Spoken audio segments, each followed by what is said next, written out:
ल यो साथीभाइ ल आजको प्रगति चाहिँ यही है ल।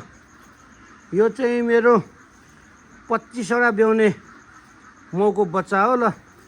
यसले पनि पहिलो बेदमै 16वटा ब्याएको छ। यहाँ गन्नु सक्नुहुन्छ है साथीभाइ। 2 4 6 8 10 12 14 16वटा यहाँ गर्नु सक्नुहुन्छ साथीभाइ हो ल। पहिलो बेदमा यसले 16वटा ब्याएको छ। पहिले 25वटा ब्याउने माउको बच्चा हो। अब जे पनि राम्रै ब्याउँदैछ है ल बच्चाहरूले पनि ल। अब 25वटा ब्याउनेको नातिहरू नाति नातिनीहरू भन्नु पर्यो ल है साथीभाइ ल। भिडियो चाहिँ यस्तै छ है।